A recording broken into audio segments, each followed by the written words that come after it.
नमस्कार, जोहर, प्रणाम आप सभी को एक बार फिर से मेरे YouTube चैनल BT4 क्लासेस की ओर से स्वागत एवं अभिनंदन है। जैसे कि आप सभी को पता होगा कि क्लास 11th 2024 एग्जामिनेशन के लिए जो मैंने हिस्ट्री का मॉडल सेट अपने से तैयार करके आपको बताया था, वो पार्ट 1 वीडियो था। अब आपको बताएंगे part 2 video class 11th history का VVI MCQs क्वेश्चन का जो मॉडल सेट आपके लिए तैयार कर रखा हूँ, वो आपको बताएंगे सेट 2, मतलब कि पार्ट 2 वीडियो बताएंगे आपको। जैसे कि आप सभी को पता होगा कि आप सभी का एग्जाम जो हिस्ट्री का है, जैक बोर्ड द्वारा जो पारित किया गया डेट है, वो कितना तारीख को है? 28 फरवरी को है। मतलब कि जो अभी आने वाला 28 तारीख है, 28 फरवरी, उसमें आपका टर्म 1 वाला हिस्ट्री का जो टर्म 1 है, उसका एग्जाम आप लोगों का लिया जाएगा। अब बिना स्किप किए वीडियो को एंड तक जरूर देखने का प्रयास कीजिएगा। है कि अगर आप वीडियो को इसी तरह स्क्रॉल करते रहिएगा तो आप अच्छे से समझ नहीं पाइएगा, सीख नहीं पाइएगा। हम जो आपको बता रहे हैं, जो भी जितने भी सारे पार्ट्स निकालेंगे वीडियो का, उस सारा के सारा आप देखते चले जाइए। हम 100% गारंटी देते हैं कि अगर आप लोग मेरे चैनल द्वारा बनाया गया वीडियो में अगर देख करके आप जो एग्जाम में लिखते हैं, तो 100% गारंटी है कि 80 से 90% आपका नंबर कोई भी काटित नहीं कर सकता है। ठीक है, कोई भी आपका नंबर एक नंबर भी काट नहीं सकता है। तो आइए हम बढ़ते हैं पहला प्रश्न की ओर। पहला प्रश्न की ओर बढ़ने से पहले मैं आपको बता दूं कि ये जो आप देख रहे हैं, ये मैंने खुद से बनाया है। ठीक है, ये आप सभी के लिए मैंने खुद से इसको तैयार किया है। सब्जेक्ट की बात करें तो ये हिस्ट्री है। ठीक है, क्लास 11th का है और फुल मार्क्स कितना रहेगा? 40 नंबर का रहेगा। ठीक है, समय आपको एग्जाम में कितना दिया जाएगा? 1.5 घंटा। ठीक है, 1 घंटा 30 मिनट टोटल आपका समय दिया जाएगा। ठीक है, इसमें टोटल कितना प्रश्न रहेंगे? टोटल 40 प्रश्न रहेंगे। ठीक है, सभी प्रश्न का उत्तर आपको देना अनिवार्य होगा। ठीक है, अब प्रत्येक प्रश्न की बात करें तो इसमें कितना प्रश्न होगा? मतलब 40 प्रश्न होगा तो कितना अंक का रहेगा? सभी प्रश्न एक एक अंक का होगा। ठीक है, और अगर इसमें हम बात करें कि एग्जाम में होता है कि गलत उत्तर देने पर अंक काटा जाता है, लेकिन इसमें जो है कि आपका अंक जो है कि नहीं, मतलब रद्द नहीं किया जाएगा। ठीक है, इसमें आपको देखने को मिलेगा हर प्रश्न में आपको 4 विकल्प, 4 ऑप्शन मिलेगा। उसमें से आपको सही विकल्प का चयन करके आपको सही टिक लगाना है। आपको OMR शीट मिलेगा, पहला क्वेश्चन दे देगा इसे, और ABCD करके इसे, और आपको जो भी सही मतलब उत्तर लगेगा उसमें आपको इसे कलर करना है। ठीक है, रंगीन कर देना है। समझ लिए? तो आइए हम वीडियो को ज़्यादा ज़्यादा लंबा नहीं करेंगे, डायरेक्ट हम पहुंचते हैं क्वेश्चन आंसर की ओर। ठीक है, इससे पहले आप हमारे यूट्यूब चैनल पर पहली बार आए थे तो प्लीज़ चैनल को सब्सक्राइब कर बेल आइकन को ऑन कर लीजिए। ठीक है, आइए हम बढ़ते हैं अपने पहला क्वेश्चन की ओर। तो इसमें हम बात कर रहे हैं पार्ट 2 वीडियो में कि मेसोपोटामिया का शाब्दिक अर्थ क्या होता है। जो मेसोपोटामिया है, इसका शाब्दिक अर्थ क्या होता है? तो इसका शाब्दिक अर्थ होता है 2 नदियों के बीच की भूमि। जो मेसोपोटामिया है, इसका शाब्दिक अर्थ होता है 2 नदियों के बीच की भूमि को क्या बोलते हैं, मतलब मेसोपोटामिया का शाब्दिक अर्थ है। ठीक है, क्वेश्चन नंबर 2 है कि असीरिया, क्या असीरिया सभ्यता की राजधानी कहाँ पर है? तो उसकी राजधानी कहाँ पर है? ऑप्शन नंबर ये, मतलब बेबीलोन में है। तो ऑप्शन नंबर ये बिल्कुल सही उत्तर है। क्वेश्चन नंबर 3 की हम बात करें तो क्वेश्चन नंबर 3 के सुमेर सभ्यता का शाब्दिक अर्थ क्या होता है? जो सुमेर सभ्यता है उसका शाब्दिक अर्थ कौन सी होता है? तो उसका शाब्दिक अर्थ होता है ईंटों से बने शहर। ऑप्शन नंबर ये बिल्कुल सही और सटीक उत्तर। क्वेश्चन नंबर आगे की ओर बढ़ते हैं तो आगे है क्वेश्चन नंबर 4 है कि मेसोपोटामिया की सभ्यता, जो मेसोपोटामिया की सभ्यता है, जो पट्टिकाएं पाई गई, उसमें मेसोपोटामिया में जो पट्टिकाएं पाई गई थी, उसमें किन जानवरों के चित्र प्रधानता है? जैसे कि उसमें कौन कौन से जानवर को मतलब चित्र दर्शाया गया था? बैल, रोटी, मछलियाँ, और ऑप्शन डी में आपका देखने को मिल रहा है इनमें से सभी।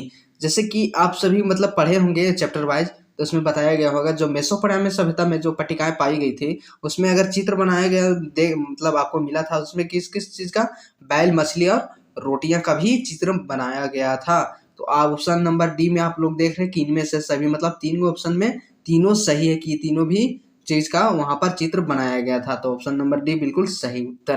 क्वेश्चन नंबर 5 की ओर बढ़ते हैं तो क्वेश्चन नंबर 5 है कि कुम्हार के चाक का आविष्कार किस सभ्यता में हुआ था? जो कुम्हार का चाक का आविष्कार हुआ था, जिससे लोग कुम्हार क्या करता है आजकल की दुनिया में, मतलब क्या करता है, दिया वगैरह मटका वगैरह बनाता है। ठीक है, उसी को कुम्हार बोलते हैं। तो उसका जो आविष्कार हुआ था वो किस सभ्यता में हुआ था? तो किस में हुआ था? वो हुआ था आपका मेसोपोटामिया की सभ्यता में। तो ऑप्शन नंबर डी बिल्कुल सही और सटीक उत्तर है। क्वेश्चन नंबर 6 की बात करें, क्वेश्चन नंबर 6 है कि मेसोपोटामिया की प्रमुख उपज वाली कौन सी थी, फसल कौन सी थी। जो मेसोपोटामिया में मतलब उपज होती थी, तो उसमें उपज तो आपका ये ऑप्शन देख रहे हैं, गेहूं, जौ, गेहूं और जौ भी है, मटर भी है। मतलब ये धीरे धीरे हुआ, लेकिन अगर प्रमुख की बात करें तो प्रमुख कौन सी हो जाएगा, सिर्फ गेहूं। मतलब वहां पर प्रमुख में आ जाता है गेहूं, जो वहां पर गेहूं का फसल पहले उपज किया जाता था। ठीक है। क्वेश्चन नंबर, हम अगला क्वेश्चन की ओर बढ़ते हैं। कि अगला क्वेश्चन है क्वेश्चन नंबर 7 कि झूलते बाग की सभ्यता, जो झूलते बाग की सभ्यता है वो किस सभ्यता की देन है। तो झूलते बाग की सभ्यता किस सभ्यता की देन है, तो वो है आपका बेबीलोन सभ्यता, मतलब बेबीलोनिया की सभ्यता है। ऑप्शन नंबर बी बिल्कुल सही उत्तर है। क्वेश्चन नंबर 8 की ओर बढ़ते हैं। क्वेश्चन नंबर 8 है कि बेबीलोन में झूलते बाग का निर्माण किस शासक ने करवाया था। जो बेबीलोन में झूलते बाग का निर्माण करवाया था, तो किस शासक ने करवाया था। नबूवत नेजर ने कराया था, सागुन ने, क्या सुरबनीपाल, या फिर ऑप्शन नंबर डी मतलब इनमें से कोई नहीं था। कौन करवाया गया था इसको, तो करवाया था नबूवत नेजर ने करवाया था। ऑप्शन नंबर ये बिल्कुल सही और सटीक उत्तर।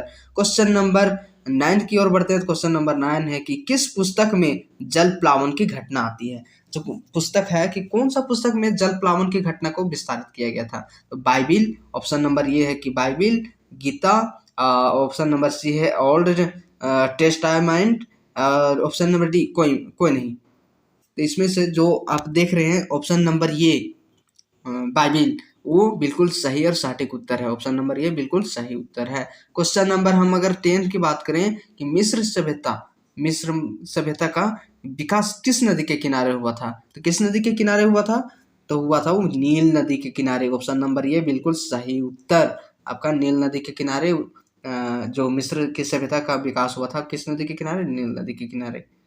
क्वेश्चन नंबर 11 की ओर बढ़ते हैं। तो क्वेश्चन नंबर 11 है कि जो रोमन रोमन साम्राज्य में नाइट जो कहा गया है, वो किस चीज को कहा गया है आखिर। ठीक है, तो किसको कहा गया था, अश्वरोहियों को कहा गया था। ऑप्शन नंबर सी बिल्कुल सही उत्तर।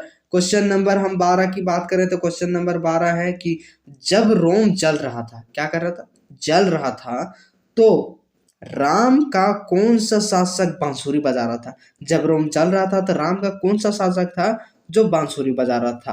पहला में सीजर, दूसरा में ऑगस्टस, तीसरा में है नीरो, और ऑप्शन नंबर 4 में है कि जस्टिनियन। तो ऑप्शन नंबर आप देख रहे हैं, ऑप्शन नंबर सी नारो। तो ये जो है कि जब रोम चल रहा था तो उस टाइम ये रोम का शासक है, तो उस टाइम क्या कर रहा था, ये बांसुरी बजा रहा था। कब, जब रोम चल रहा था। ठीक है। क्वेश्चन नंबर 13 है कि पेपिरस कहाँ पाया जाता है, कहाँ पाया जाता है, तो पाया जाता है आपका नील नदी के किनारे। ऑप्शन नंबर ये बिल्कुल सही उत्तर है। क्वेश्चन नंबर 14 है कि रोम का इतिहास, क्वेश्चन नंबर 14 में पूछ रहा है कि रोम का इतिहास किसने लिखा था। जो रोम का इतिहास है किसने लिखा था, तो वो लिखा था आपका टाइटस, जो बोलते हैं टाइटस लिवी ने वो लिखा था। क्या नाम था उसका, टाइटस लिवी बोलते थे उसको। ठीक है। क्वेश्चन नंबर 15 है कि जुलाई माह का नाम किसके नाम पर पड़ा था। जुलाई माह का नाम जो है किसके नाम पर पड़ा था, वो पड़ा था जूलियस सीजर के नाम पर पड़ा था। किसके नाम पर, जूलियस सीजर के नाम पर। अब क्वेश्चन नंबर 16 की ओर बढ़ते हैं। तो क्वेश्चन नंबर 16 हमारे पास चल का आता है कि रोमन साम्राज्य के राजनीतिक इतिहास के 3 प्रमुख खिलाड़ी कौन थे। जो राजनीतिक इतिहास था उसमें 3 प्रमुख खिलाड़ी के नाम आपको बताना है। तो कौन कौन से थे, सम्राट भी था, और देखा जाए तो अभिजात वर्ग, और ऑप्शन नंबर सी में भी है जिससे ना, ये तीनों के तीनों मतलब है कि वहां पर राजनीतिक इतिहास के खिलाड़ी थे। ठीक है। तो ऑप्शन नंबर डी आपको देखने को मिल रहा है कि उपरोक्त सभी का मतलब ये तीनों ही। तो हाँ, ये तीनों अगर सही है तो हम यहाँ ऑप्शन नंबर डी पर सिलेक्ट करेंगे। तो ऑप्शन नंबर डी आपका सही उत्तर हो जाएगा। क्वेश्चन नंबर 17 है कि दिनारियस क्या है। जो आप देख रहे हैं दिनारियस, इसके किसको बोलते हैं, दिनारियस किसको बोलते थे, दिनारियस तो बोलते थे चांदी का सिक्का का। जो दिनारिया से किसको बोलते हैं? चांदी का सिक्का का। ऑप्शन नंबर बी बिल्कुल सही और सटीक उत्तर। क्वेश्चन नंबर 18 की ओर बढ़ते हैं। तो क्वेश्चन नंबर 18 है कि निम्नलिखित में से किसे रोमन साम्राज्य का हृदय कहा जाता है?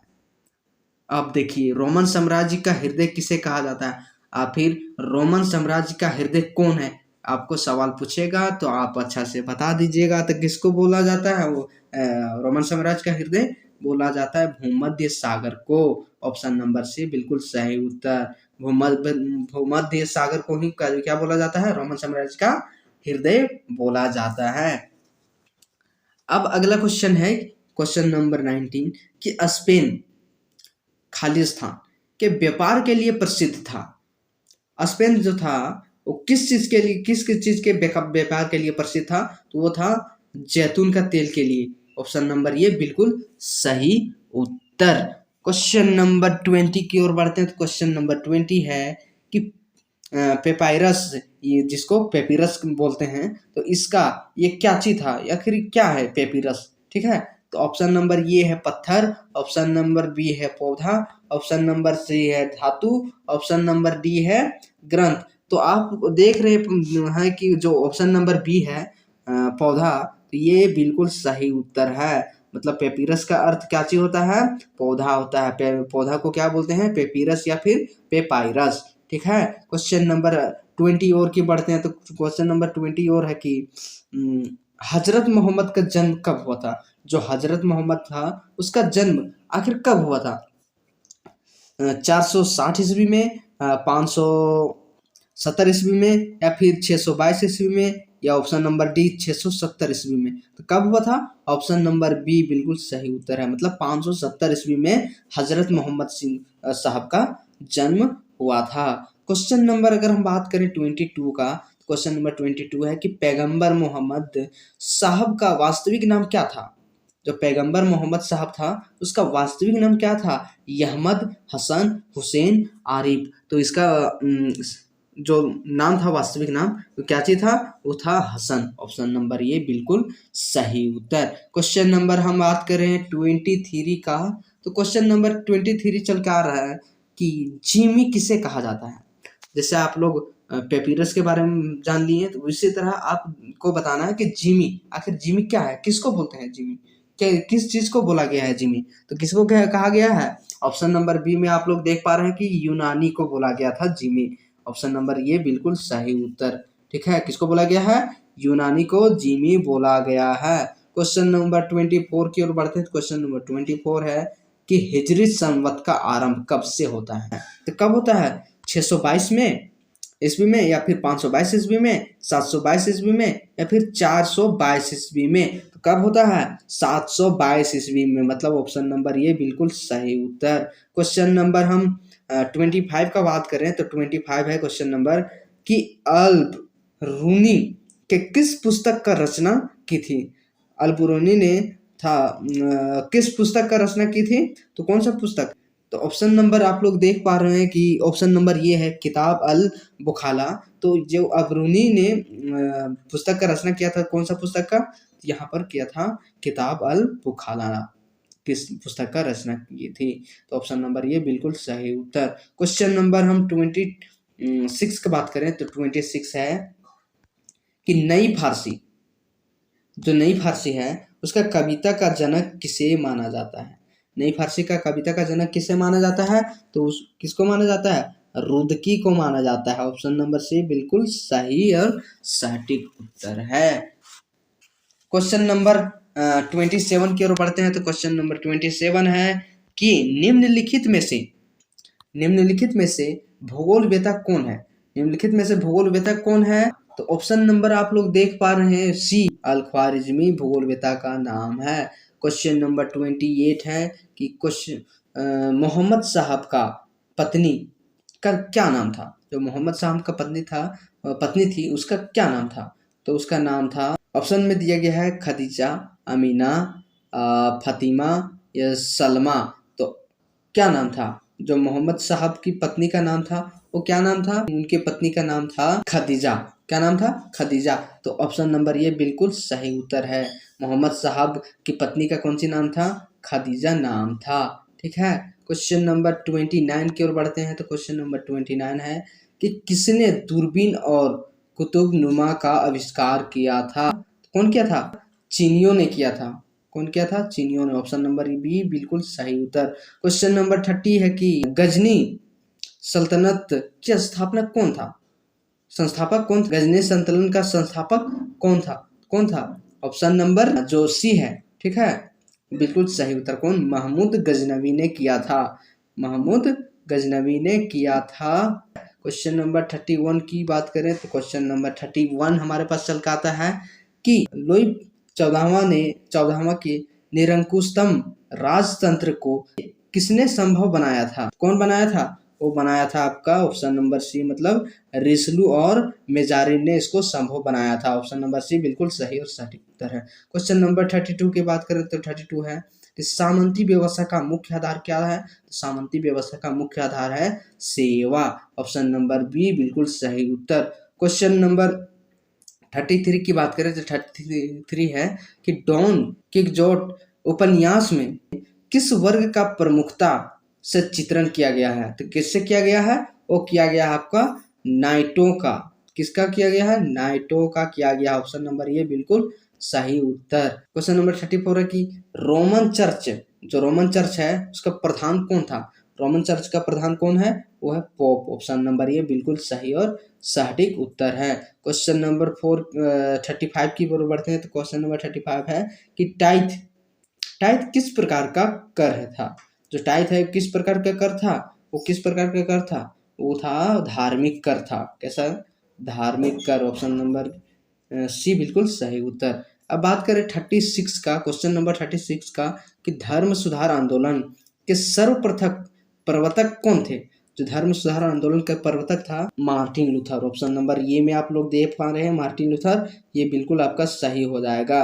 ऑप्शन नंबर ये बिल्कुल सही उत्तर। क्वेश्चन नंबर 37 हमारे पास चल के आता है कि धर्म सुधार आंदोलन की शुरुआत कहाँ हुई थी? जो धर्म सुधार आंदोलन हुआ था उसकी शुरुआत कहाँ हुई थी? इटली, जर्मनी, इंग्लैंड या ऑप्शन नंबर डी अमेरिका? तो कहाँ हुआ था? ऑप्शन नंबर बी में आप लोग देख पा रहे हैं कि जर्मनी।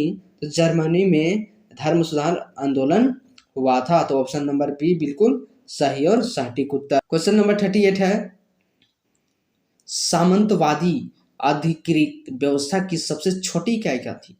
जो सामंतवादी अधिकृत व्यवस्था थी उसका सबसे छोटी इकाई क्या था? तो उसका सबसे छोटा इकाई था नाइट। क्या था? नाइट। ऑप्शन नंबर ये बिल्कुल सही और सटीक उत्तर। क्वेश्चन नंबर अगर हम बात करें 39 का, तो क्वेश्चन नंबर 39 है कि गुलाबों की लड़ाई हुआ था वो कहाँ पर हुआ था? फ्रांस में, इंग्लैंड में, जर्मनी में, रूस में? कहाँ पर हुआ था? इंग्लैंड में हुआ था। मतलब ऑप्शन नंबर बी बिल्कुल सही उत्तर।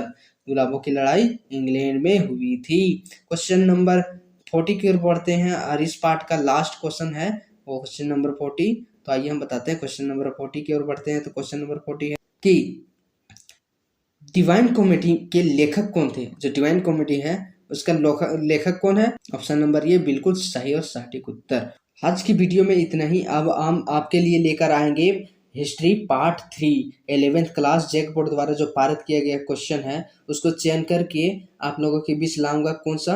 हिस्ट्री का क्लास 11th का हिस्ट्री पार्ट 3 वीडियो आप लोगों के लिए 3 या तो 4 पार्ट बना के दूंगा। आप सभी पार्ट अच्छे से देख लीजिएगा तो मैं 100% गारंटी देता हूँ कि आपका 80 से 90% नंबर कोई भी नहीं काट सकता है। ठीक है? इससे बाद आपका टर्म 1 एग्ज़ाम ख़त्म होगा उसके बाद आप सभी को बीच लेकर आऊँगा हिस्ट्री का सभी प्रकार का प्रश्न, जैसे शॉर्ट लॉन्ग टाइप से क्वेश्चन का टर्म 2 का एग्ज़ाम, मतलब टर्म 2 का तैयारी आप लोगों को कराऊंगा। ठीक है? इसलिए चैनल को सब्सक्राइब कर लीजिए और बेल आइकन को ऑन कर लीजिए। जब भी वीडियो डालूंगा तो सबसे पहले आप तक पहुंचेगा। ठीक है? अब वीडियो को हो सके तो अपने दोस्तों के पास अधिक से अधिक शेयर करें ताकि वो सब भी अच्छे से देख सके और समझ सके और एग्जाम में अच्छे से अच्छे पेपर लिख के आए। ठीक है? आप लोगों का एग्जाम टर्म 1 OMR शीट में होगा। ठीक है? ऑब्जेक्टिव रहेगा इसी तरह, लेकिन आपका रहेगा OMR शीट पर रहेगा एग्जाम। ठीक है? तो मिलते हैं आप सभी के साथ एक नई वीडियो में। तब तक आप सभी को मेरा धन्यवाद।